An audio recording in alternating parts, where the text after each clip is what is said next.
debut performance at the FirstOntario Performing Arts Centre in St. Catharines with Considering Matthew Shepard. Joining us now is their artistic director, Rensink-Hoff. Thanks for joining us. My pleasure. Thanks for having us. I'm interested about this performance. Tell us a little bit about the background. Give us a little bit of synopsis for the plot. Sure. So Matthew Shepard, some may remember in 1998, was tragically murdered. He was a young gay man. He attended the University of Wyoming. And so following his death, years later, well, actually at the time, there was a, hit national media. It was huge news. It was huge news, yeah. So people who were, aware at that time remember his story very clearly.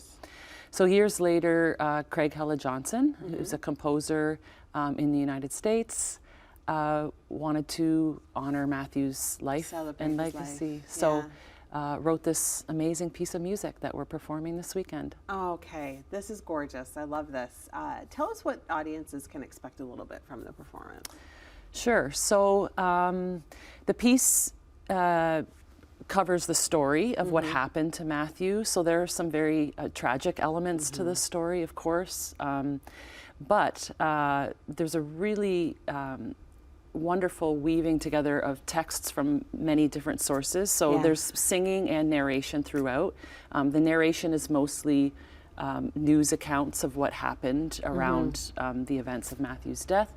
That sounds very powerful. Very. And the music itself is extremely varied. So listeners can expect country, gospel, blues. I love that. Musical Broadway, opera even, chant. So it tells the story, but in a way that kind of helps the listener take in this really heavy content, but with a really wide variety of emotional moods and ideas. And I'm sure by the end of it, they really get the sense that they've learned a lot about Matthew and that they know Matthew in a sense. For sure. Yeah, the piece it's really, really well constructed. So by the end of the piece, we feel uplifted. It ends with a big, rousing gospel-like number. It's called All of Us.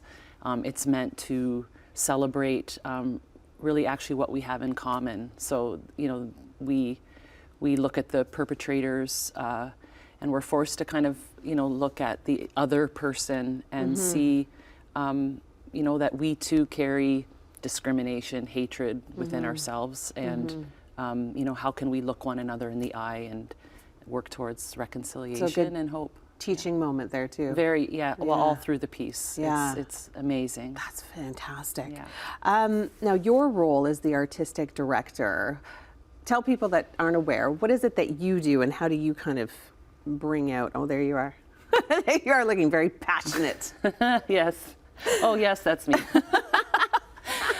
Well, I guide the choir through just learning the music, and it's a lot of just like getting through the notes and the rhythms and stuff. But this piece, especially because of its content, also involved a lot of prepping the choir in rehearsal just for some of the more difficult movements we had emotionally, to sing. Yes, so actually even before we rehearsed the piece, the very first rehearsal, we got into groups and just talked about, okay, how are we feeling about doing this piece? And I've done that a couple times since then. And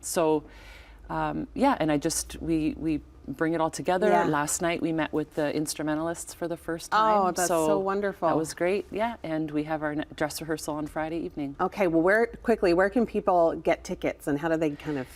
They can visit AvantiChamberSingers.com. Okay. And that's the name of our choir, and or visit the FirstOntario Performing Arts Centre website in St. Catharines. Amazing. The shows are Saturday at 7:30 p.m. and Sunday at 3 p.m. Okay, wonderful. Looking forward to a very powerful experience and performance.